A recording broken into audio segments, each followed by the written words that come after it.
Halo, assalamualaikum warahmatullahi wabarakatuh. Perkenalkan, nama saya Eko Prasetyo. Saya di sini akan menjelaskan mengenai tugas besar ke-1 Deep Learning. Yang pertama, kita akan menjelaskan nomor 1. Nomor 1 yaitu jelaskan ciri utama algoritma machine learning. Di sini kita sudah siapkan jawabannya. Berikut adalah ciri-ciri utama algoritma machine learning. Yang pertama itu ada supervised learning. Supervised learning ini adalah algoritma machine learning yang menggunakan data tabel. Contohnya input, di mana outputnya diketahui. Lalu ada semi-supervised learning. Metode machine ini tidak begitu berbeda dibandingkan supervised learning. Akan tetapi, semi-supervised learning ini menggunakan data berlabel dan tidak untuk melatih algoritma. Lalu ada unsupervised learning. Unsupervised learning machine learning ini adalah kebalikan dari supervised learning. Pada metode machine learning ini, data yang diolah tidak memiliki label dan sistem tidak mengetahui jawaban ataupun output yang benar. Lalu ada reinforcement learning, yaitu yang sering digunakan untuk robotik, pembuatan game, dan navigasi. Dengan metode machine learning ini, algoritma akan mampu menemukan aksi atau pelakuan yang menghasilkan output terbaik dari hasil uji coba berulang kali. Lalu lanjut ke nomor 2. Apa yang mempengaruhi kinerja machine learning? Berikut adalah tabelnya. Yang pertama, memilih data. Lalu ada model data dan variable model. Lalu ada test model dan penggunaan text model. Penjelasannya pertama, yang memilih data adalah data yang akan digunakan diajarkan pada tahapan memilah atau dipisahkan menjadi 3 bagian, yaitu training data, data akan dilatih, validation data, data yang siap divalidasi, dan tes data yang dipakai untuk percobaan prediksi. Lalu untuk penjelasan model dan validasi model, tahap selanjutnya adalah membuat model data. Dalam hal ini kita harus menggunakan training data yang sudah disiapkan untuk membangun model. Lalu ada tes model dan penggunaan tes model. Hal ini penjelasannya yaitu semakin kita akan mengerti bahwa ilmu pemrosesan bahasa alami adalah kategori AI yang hanya bisa dikerjakan dengan adanya data. Lalu lanjut ke nomor 3.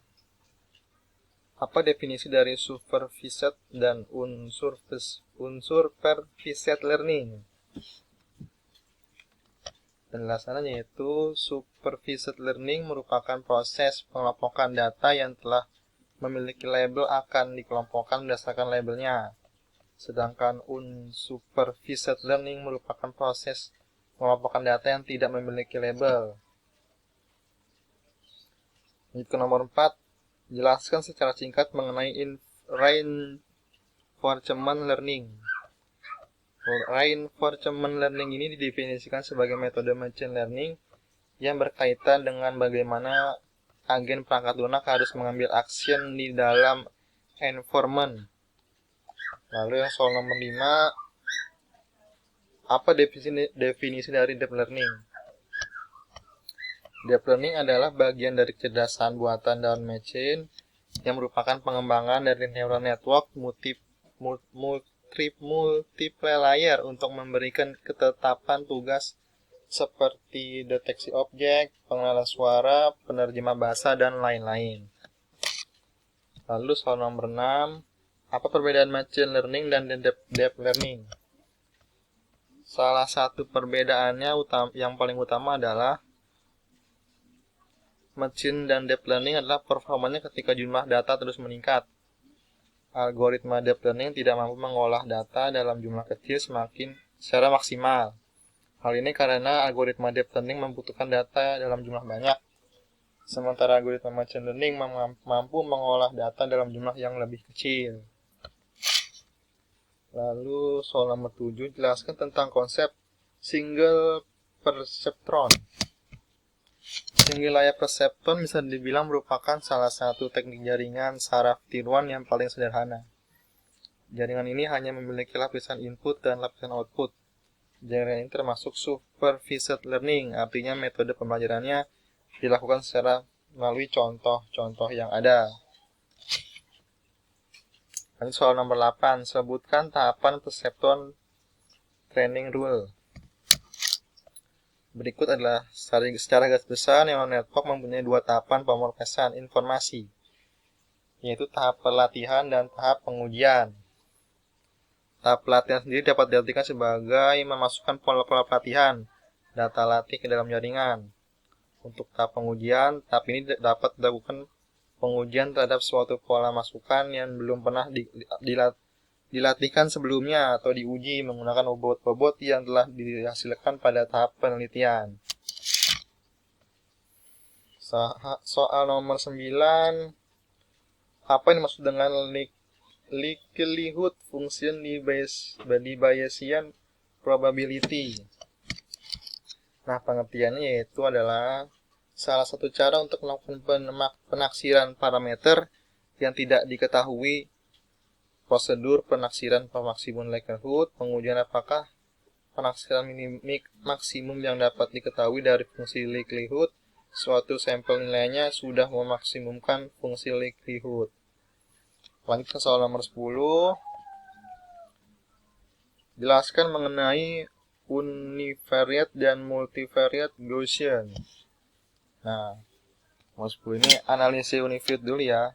Adalah suatu teknik analisis data terhadap suatu variabel secara mandiri.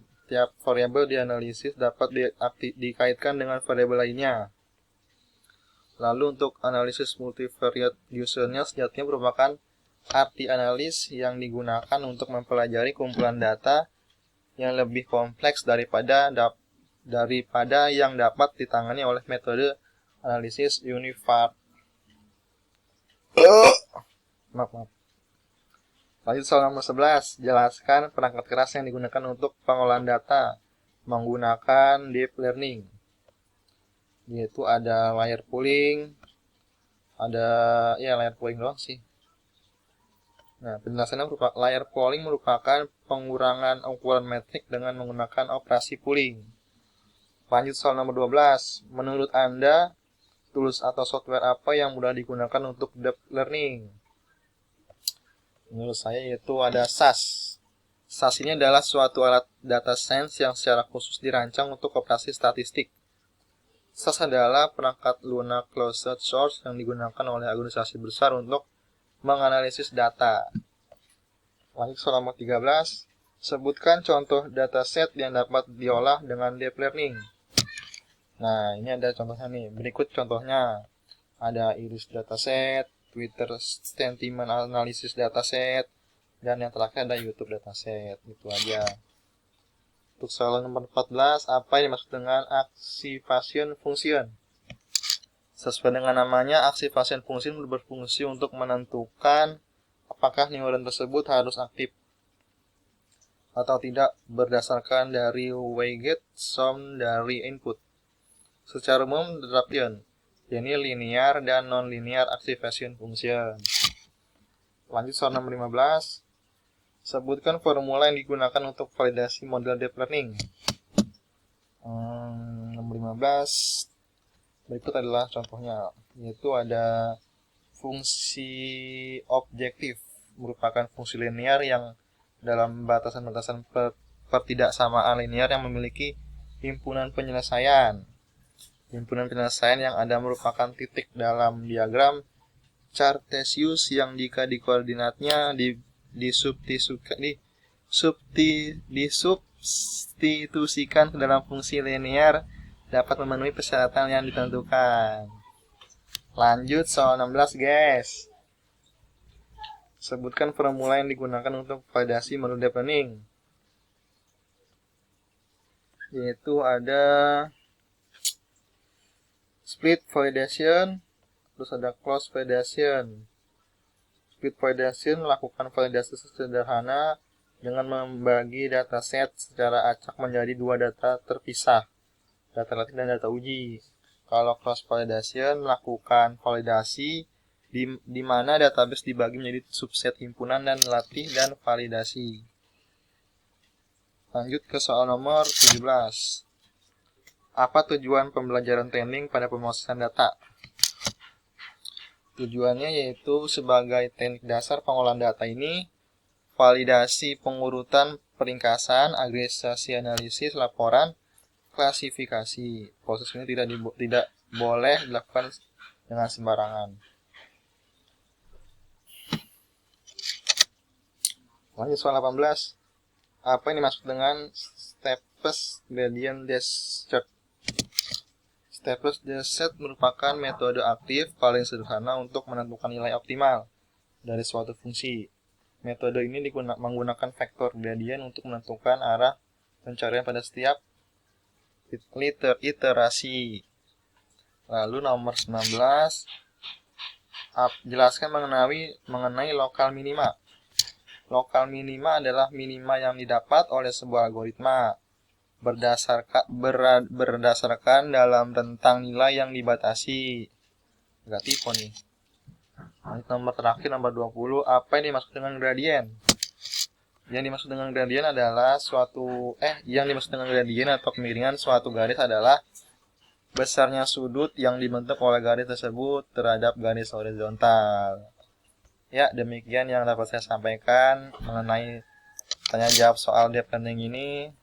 Mohon maaf apabila ada kekurangan. Wassalamualaikum warahmatullahi wabarakatuh.